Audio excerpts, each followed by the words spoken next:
Halo, kami tim Nadi Surya yang terdiri dari Alam, Resti, dan saya sendiri Malida akan berbagi cerita terkait proses customer validation yang kami telah lakukan untuk penugasan Shell LiveWire 2021. Pendekatan yang kami lakukan untuk customer validation adalah melalui data mining dan wawancara. Untuk data mining, kami menggunakan Twitter API dan RStudio untuk mengkurasi tweets yang berisi informasi mengenai permasalahan rantai dingin vaksin di Indonesia. Pencarian dilakukan dengan kata kunci vaksin rusak, penyimpanan vaksin, dan rantai dingin vaksin. Kami tidak menggunakan pencarian tweets dengan pendekatan hashtag karena permasalahan kerusakan vaksin yang dibahas di Twitter cenderung tidak menggunakan hashtag yang spesifik. 183 tweets yang ditemukan dari data mining ditelusuri secara manual untuk memahami apa faktor penyebab vaksin rusak berdasarkan tweets netizen.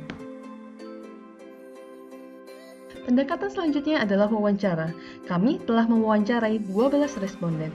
Karena pasar kami merupakan business to business, kami melakukan wawancara dengan berbagai pemangku kepentingan seperti Dinas Kesehatan, peneliti di UN Agency, dan para tenaga kesehatan di puskesmas dan rumah sakit dari Riau, Jawa Barat, DIY, NTT, hingga Papua. Ada masalah listrik nggak sama pencatatan suhu mungkin? Berikut merupakan hasil customer validation yang dilakukan oleh Nadi Surya. 3 tahun yang lalu, 59 balita di Asmat meninggal karena campak, penyakit yang dapat dicegah dengan vaksinasi. Pada tahun 2015, vaksin rabies rusak karena tidak memiliki fasilitas penyimpanan vaksin yang memadai. Dampaknya, 29 orang terkena rabies dan 1 orang meninggal dunia di Kalimantan Barat. Tantangan distribusi vaksin masih berlanjut hingga saat ini, dikala pemerintah sedang gencar melakukan vaksinasi massal COVID-19.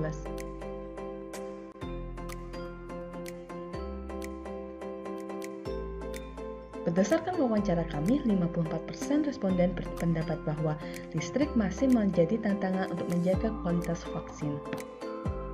Yang menarik, hampir semua responden setuju bahwa mereka membutuhkan teknologi yang dapat mempermudah mereka memonitor suhu kulkas vaksin setiap saat. Tantangannya tidak kalah penting adalah pelaporan dan monitoring penggunaan vaksin. Saat ini, sebagian besar pencatatan masih dilakukan secara manual dan tidak terintegrasi. Permasalahan lain yang kami temukan adalah masih digunakannya kulkas komersial dengan pengukuran suhu manual sebagai penyimpanan stok vaksin. Yang kedua, pencatatan monitoring suhu bersifat sukarela. Ketiga, petugas kesulitan untuk memonitoring suhu ketika malam hari atau di kala libur. Saat itu, mereka tidak dapat mengantisipasi apapun ketika terjadi penurunan suhu secara tidak terduga. Jadi, kulkas vaksin apa yang ideal menurut responden kami? Yang utama, kulkas harus memiliki suhu yang stabil dan tidak mengalami perubahan suhu yang ekstrim dalam waktu yang lama. Tidak hanya kulkas, coolbox dan vaksin carrier juga harus memiliki suhu yang stabil, terutama ketika petugas kesehatan melakukan vaksinasi di lapangan. Dengan demikian, kami menyimpulkan bahwa tempat penyimpanan vaksin harus memiliki 1. Alarm yang berbunyi ketika ada perubahan suhu. 2. Disertai teknologi pencatatan dan monitoring yang terintegrasi.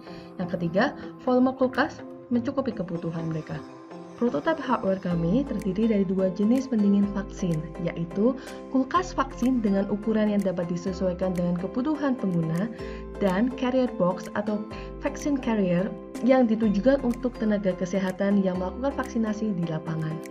Terdapat temperatur display sebagai komponen penting yang diminta hampir semua responden kami saat customer validation, serta menjawab kebutuhan listrik dengan panel surya bila daerah pengguna tidak memiliki listrik yang stabil.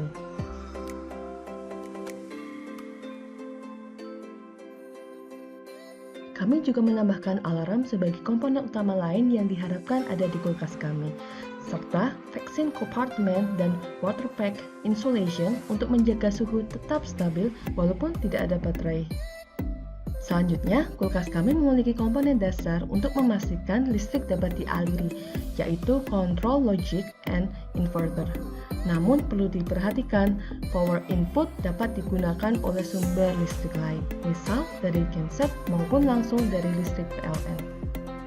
Dan yang tidak kalah penting adalah modul unik dari kami untuk menghubungkan kulkas dengan aplikasi yang telah ada di ponsel pengguna. Untuk software, user interface telah kami sesuaikan kembali untuk meningkatkan user experience. Berikut kami demonstrasikan salah satu fungsi utama software kami, yaitu memberikan informasi terkait kondisi kulkas, panel surya, maupun kualitas vaksin yang dikirim secara periodik dari kulkas kami dengan modul yang kami buat. Sekian vlog dari kami, terima kasih.